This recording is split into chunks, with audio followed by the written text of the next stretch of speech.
और उधर बोले कि बाबा अभी आप कुछ सुना रहे थे, आप कुछ और सुनाने लगे। महादेव ने कहा कि अरे देवी, कथा तो मैं बिल्कुल अच्छा सा सुना रहा हूँ, सही सुना रहा हूँ, कहीं आप सो तो नहीं गए थे? बोले हाँ, थोड़ा नींद आ गई थी। बोले नींद आ गई तो हुंकारी को मर रहा है, उसी स्थान पर कथा को रोक दिए। और महादेव ने देखा तो देखा सामने एक सुख साधक छोटा सा बच्चा तोते का, उसकी आंखों से झरझर आंसू बह रहे हैं, क्योंकि उस समय महादेव प्रसंग सुना रहे थे कि भगवान अपना धरा धाम छोड़ करके गोल लोग जा रहे हैं अपने धाम की ओर। तो इस प्रसंग को सुन करके वो सुख रो रहे थे। इधर माँ पार्वती जी ने कहा कि मैं तो सो गई थी, हुंकारी ये भर रहे थे। उसी समय महादेव अपना त्रिशूल लेकर दौड़े सुखदेव जी को मारने के लिए कि तूने चोरी से कथा सुना है, मैं तुझे मृत्यु दंड दूंगा। और जैसे ही मारने के लिए दौड़े, ये अपना शरीर छोड़ दिए, वहीं पे आत्म रूप से भागे।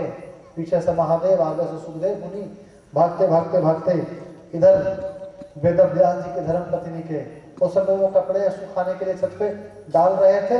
जब भाइयां आई, मुंह खुला, उसी समय सुखदेव जी समा गए घर में, बैठ गए जाके। व्यास जी की पत्नी विदिका के घर में बैठे गए। इधर महादेव आकर के आश्रम के बाहर रुके तो व्यास जी ने कहा कि प्रभु आप पधारे हैं, विराजिए, आप बड़े गुस्से में हैं, क्या बात है? बोले कि मेरा एक चोर है, आपका कुटिया में घुस गया, वो कुटिया से बाहर निकलेगा तो मैं उसे मारूंगा। व्यास जी ने कहा कि बाबा, आपके पास ऐसी कौन सी संपत्ति था जो चोर लेकर भाग गया? आपके हाथ में तो त्रिशूल है, डमरू है, सब तो है, चोर की क्या लेकर भाग गया? महादेव ने कहा कि उसने अमर कथा चोरी से सुन लिया है, मैं उसे मारूंगा। तब व्यास जी ने कहा कि बाबा, आपका एक नाम है भोला, और सच में भोले हैं। जिस जीव ने अमर कथा सुन ही लिया, उसको आप मारेंगे कैसे? वो तो अमर हो चुका। बोले हाँ, इसलिए आप जाइए, हमारी पत्नी के गर्भ में वो जीव है, मेरी पत्नी को कष्ट होगा, क्योंकि जब तक आप जाएंगे नहीं तब तक ये निकलेगा नहीं। क्योंकि 9 महीने में पुत्र होता है, 9 साल हो गया इंतजार करते करते महादेव निकले नहीं।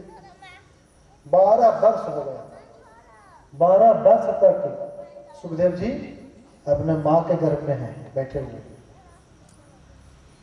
महादेव से व्यास जी ने कहा, कर्पूर गौरम करुणावतारम संसार सारम भुजगेन्द्रहारम सदा वसंतम हृदयारविंदे भवम भवानी सहितम नमामि।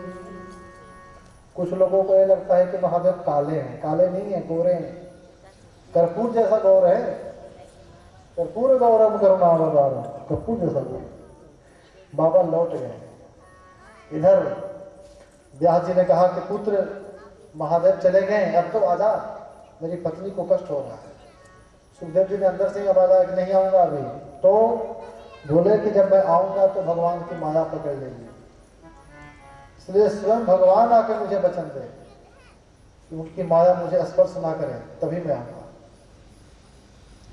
भगवान तो, व्यास जी भी स्वयं भगवान ही तो है, स्वयं भगवान प्रकट हुए गर्भ में और भगवान से वचन लिए, इसके लिए भगवान का दर्शन हुआ गर्भ में। भगवान ने कहा कि जाओ, तुझे मेरी माया नहीं सताएगा, नहीं पकड़ेगा, जा। वो जन्म लेते ही निकल गए। यम प्रवर्जंत मनुपेत मपेत कृत्यम द्वैपायनो विरह कातर राजभाव पुत्रेति तममयतया कर्भोभिनेदु तम सर्वभूत हृदयं अनुमानितोऽस्मि। जब जैसे ही वन की ओर निकले तो व्यास जी पीछे से जा रहे थे, तो मार्ग में पेड़ पौधे ने जवाब दिया, उसके आगे एक सरोवर में कुछ स्त्रियां स्नान कर रही थी। तो सुखदेव जी को जाते हुए देखा तो कोई फर्क नहीं पड़ा, तो जैसे ही व्यास जी को आते देखे तो उन स्त्रियों ने झट से अपना वस्त्र पहनने लगी, कपड़े पहनने लगे।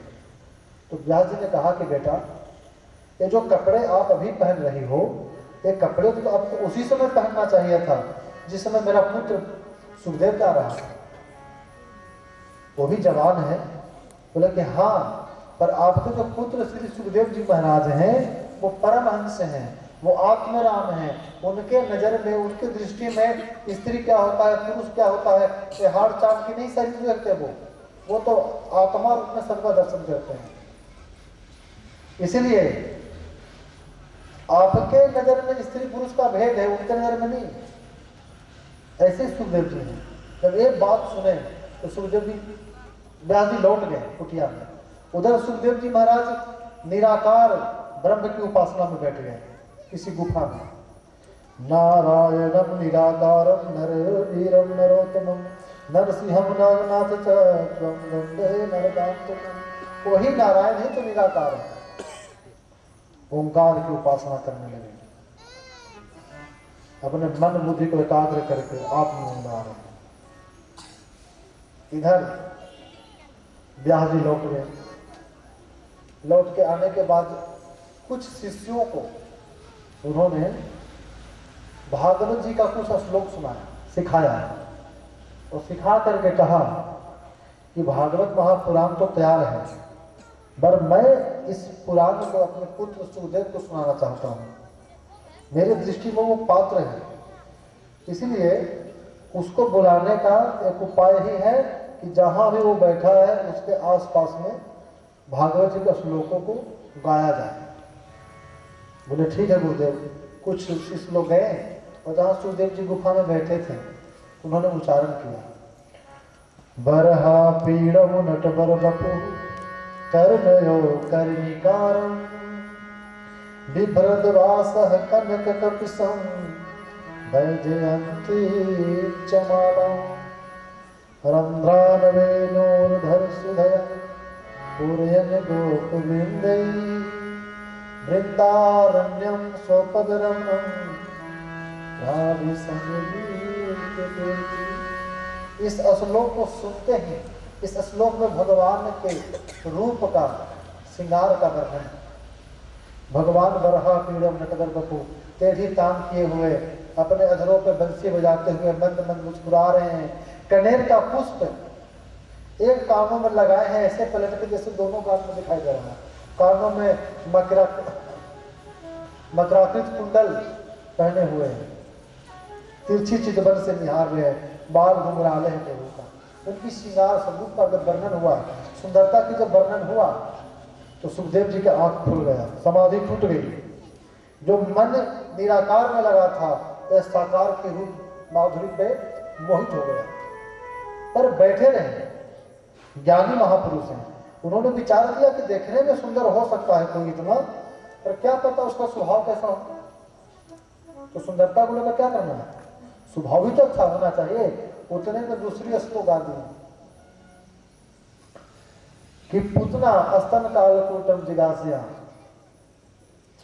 अपने स्तनों में पुतना नाम की द्राक्षी ने कालकूट नामक विष लगाकर आई, उसे वो गति प्रदान कर दी है जो माया सुधा को बाद में देंगे। ऐसा प्रभु का स्वभाव है। जो जहर पिलाने गई है उसे भी माँ की गति देने वाले। बस अब रहा नहीं गया, अब तो पीछे पीछे पड़ गए सुखदेव जी महाराज।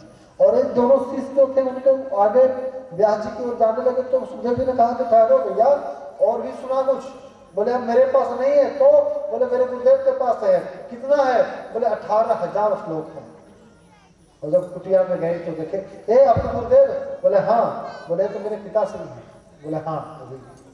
चरणों में दंडवत प्रणाम किए व्यास जी को।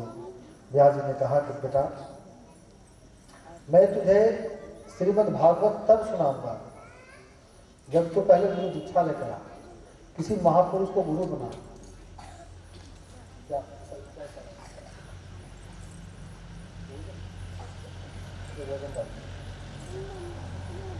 इधर सुखदेव जी महाराज को राजा जनक जी की ओर भेजे व्यास जी ने कि जा वहां से प्रमाण पत्र लेके आ कि तेरे अंदर ज्ञान वैराग कितना है, कि इतना त्याग है।